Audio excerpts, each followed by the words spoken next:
देखो बेटे, इसमें हम थर्मोडायनेमिक्स का जो क्वेश्चन है 2025 के पेपर से फिजिक्स का वो सॉल्व कर रहे हैं। ठीक है। तो क्वेश्चन को ध्यान से अब तुमने नोट करना है। पॉलीएटॉमिक प्रोसेस, थर्मोडायनेमिक्स के कॉन्सेप्ट्स के ऊपर ये क्वेश्चन है। कहता है polyatomic molecule CV equals to, CV क्या होता है? Specific heat at constant volume. CV की वैल्यू दी हुई है आपको 3 आर, और CP is equal to 4 R. CP क्या होता है? Specific heat at constant pressure. और मेयर्स फॉर्मूला क्या होता था? CP minus CV equals to R. तो फिर are is gas constant goes from face space point A से, ए का प्रेशर तुम्हें दिया हुआ है 10⁻5 पास्कल्स, और वॉल्यूम भी दी हुई है 4 × 10⁻⁻6 metre cube. To point B, B पे आपको प्रेशर दिया हुआ है 5 × 10⁻⁴ पास्कल्स, और वॉल्यूम दी हुई है 6 × 10⁻⁻6 मीटर क्यूब्स। ये सारे के सारे पॉइंट्स ना आप लिख लेना साथ साथ क्या दिया हुआ है वैल्यू। फिर उसके बाद सी पे जाता है। सी पे भी आपको प्रेशर और वॉल्यूम की वैल्यू दी हुई है। कहता है A to B is an adiabatic process. इसको अंडरलाइन कर लो। ए टू बी कहाँ है? ए टू बी ये रहा। ए से लेके बी तक एडियाबैटिक प्रोसेस है, और बी से लेके सी तक आइसोथर्मल प्रोसेस है।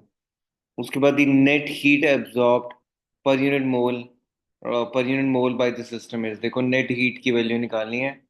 तो यहाँ पे हम क्या करेंगे? देखो, जो तो हमारे पास ए टू बी का प्रोसेस है, ए टू बी, ये कौन सा प्रोसेस है? ए टू बी तो एडियाबैटिक पाथ है।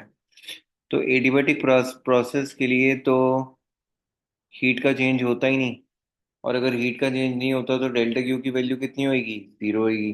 तो वर्क डन भी क्या होएगा? जीरो। वर्क डन सिर्फ बी से लेके सी तक होएगा, और यहाँ पे ये कौन सा प्रोसेस है? Isothermal process. और आइसोथर्मल प्रोसेस के लिए जो वर्क डन की वैल्यू है, वर्क डन की वैल्यू आइसोथर्मल प्रोसेस के लिए क्या होती है? वो होती है N R T log of V2/V1। V2 होती है फाइनल वॉल्यूम, और V1 होती है इनिशियल वॉल्यूम। और ये भी ध्यान रखना है, V2 की वैल्यू बड़ी होती है और V1 की वैल्यू छोटी होती है। ठीक है। तो यहाँ पे उसने क्या बोला था? पर यूनिट मोल, मतलब एन की वैल्यू तो कितनी है? 1 है। आर हमने आर ही ले लिया। उसके बाद टी। तो बी से सी के लिए टी का जो आइसोथर्म है, जो कर्व है, वो 450 केल्विन है। यानी कि जो टेम्परेचर की वैल्यू है वो हमारे पास आ गई इंटू 450।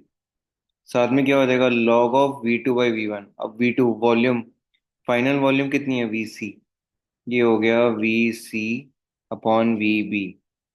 तो ये इसको मैं यहाँ पे लिख रहा हूँ इक्वल्स टू 450 R।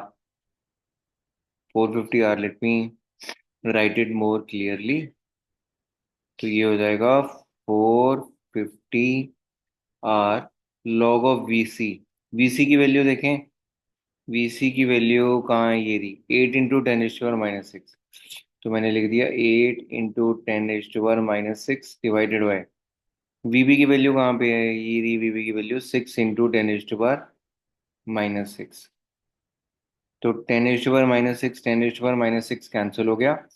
2 4 8, 2 3 6 आ गया। तो ये हमारे पास रिलेशनशिप आ जाएगा 450 R log of 4 minus log of 3। तो B part is the correct answer. Thermodynamics के ऊपर बेस था।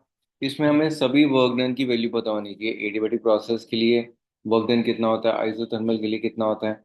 अच्छा, आइसोथर्मल के लिए क्या होगा? NRT log of V2/V1। ऐसी एडियाबैटिक प्रोसेस के लिए जो जनरल एक्सप्रेशन है Pv⁻γ इक्वल्स टू कांस्टेंट, तो उसका भी work done P1V1 minus P2V2/1 minus gamma. तो इस तरीके से वर्क डन की वैल्यू अगर पता हो तो ये क्वेश्चन सॉल्व हो जाएगा। So that is the end of the question.